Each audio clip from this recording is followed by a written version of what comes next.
আজ আমি এমন একটি ঘটনা শোনাতে যাচ্ছি যা আমার এক বড় ভাইয়ের মুখ থেকে শোনা।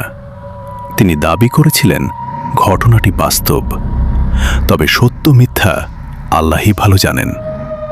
তোমরা গল্প হিসেবে শুনতে পারো। তাহলে আর দেরি না করে শুরু করা যাক। আমাদের এলাকার নাম শ্রীপুর, আর সেখানে কালগাটিয়া নামে একটি নির্জন জায়গা রয়েছে। বহু বছর ধরে গ্রামের মানুষ বিশ্বাস করে সূর্য ডুবে গেলে ওই এলাকায় কেউ যায় না। এমনকি দিনের বেলাতেও অনেকেই সেখানে একা যেতে সাহস পায় না, কারণ সেখানে অদ্ভুত শব্দ, রহস্যময় ছায়া আর অস্বাভাবিক ঘটনার গল্প গ্রামে বহুদিন ধরে প্রচলিত। আমার সে বড় ভাই এবং তার 3 বন্ধু ঠিক করল এক রাত সেখানে কাটিয়ে দেখবে আসলে কি আছে। তাদের নাম ছিল রফিক, করিম, হৃদয় এবং লাবিব। রফিক ও করিম দুজনই হাফেজে কুরআন ছিল। তারা বলেছিল, যাই ঘটুক আমরা ভয় পাব না। রাত ঠিক 12টার দিকে তারা কালগাটিয়ার পুরনো লোহার গেটের সামনে পৌঁছায়। শব্দ স্পষ্ট শোনা যাচ্ছিল, কিছু একটা ছুটে গেল। কিন্তু আশ্চর্যের বিষয়, বাতাসের কোনো ঝাপটা ছিল না। শুধু মনে হলো অন্ধকারের ভেতর দিয়ে বিশাল কিছু ছায়া দৌড়ে চলে গেল। লাবিব কাঁপা গলায় বলল, তোরা দেখলি? হৃদয় উত্তর দিল, আমি কিছু দেখিনি, কিন্তু কেউ যেন পাশ দিয়ে গেল। রফিক সঙ্গে সঙ্গে কুরআনের আয়াত তিলাওয়াত শুরু করল।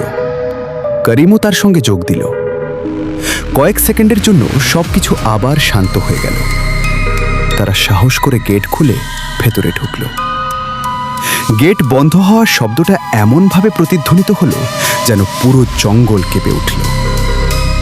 কিছু দূর হাঁটার পর তারা দেখতে পেল একটি ভাঙা ঘর। ঘরটির দরজা নিজে থেকেই ধীরে ধীরে খুলে গেল, অথচ সেখানে বাতাসের কোনো অস্তিত্বই ছিল না। ঠিক তখনই দূর থেকে ভেসে এলো শিশুর কান্নার মতো শব্দ। কিন্তু সেই কান্না ধীরে ধীরে অস্বাভাবিক হাসিতে বদলে গেল। এমন হাসি যা শুনে 4 জনের শরীর ঠান্ডা হয়ে গেল। হৃদয় টর্চ জ্বালিয়ে সামনে আলো ফেলতেই দেখতে পেল কয়েকটি লম্বা কালো ছায়া গাছের আড়ালে দাঁড়িয়ে আছে। আলো পড়তেই ছায়াগুলো এক মুহূর্তে অদৃশ্য হয়ে গেল। করিম বলল, কেউ পেছনে তাকাবি না, সামনে চল। কিন্তু লাবিব নিজের অজান্তেই পেছনে তাকিয়ে ফেলল। তারপর সে চিৎকার করে উঠল, ওটা ওটা মানুষ না। সবাই ফিরে তাকাতে গিয়েও নিজেকে সামলে নিল, কারণ রফিক জোরে বলল, কেউ পেছনে তাকাস না। হঠাৎ চারদিক থেকে ভারী পায়ের শব্দ আসতে শুরু করল। মনে হচ্ছিল অদৃশ্য অনেকগুলো কিছু তাদের ঘিরে ফেলেছে। গাছের ডালগুলো নিজে থেকেই নড়ছিল। টর্চের আলো বারবার নিভে যাচ্ছিল। ঠিক সেই সময় রফিক ও করিম উচ্চ স্বরে কুরআনের আয়াত তিলাওয়াত করতে শুরু করল। কয়েক মিনিট পর এক প্রচণ্ড ঠান্ডা বাতাস বইল। তারপর সব শব্দ একেবারে থেমে গেল। তারা আর এক মুহূর্তও সেখানে থাকেনি। দৌড়ে গেট পার হয়ে গ্রামের দিকে ফিরে আসে। বাড়ি ফিরে লাবিব টানা কয়েকদিন জ্বরে ভুগেছিল, কিন্তু সে কি দেখেছিল জীবনের শেষ পর্যন্ত কাউকে বলেনি।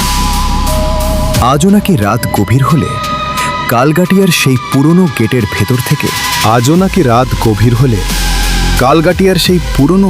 ভেতর থেকে ভারী পায়ের সার অদ্ভুত হাসির আওয়াজ ভেসে আসে। গ্রামের মানুষ এখনো সূর্য ডোবার পর ওই জায়গার দিকে তাকাতেও সাহস করে না। এই গল্পটি শুধুই বিনোদনের উদ্দেশ্যে বলা হয়েছে, বাস্তব বা অতিপ্রাকৃত কোনো দাবির প্রমাণ হিসেবে নয়। শেষ, কিন্তু কালগাটিয়ার রহস্য আজও শেষ হয়নি। ভিডিওটা ভালো লাগলে লাইক এবং সাবস্ক্রাইব করে দাও।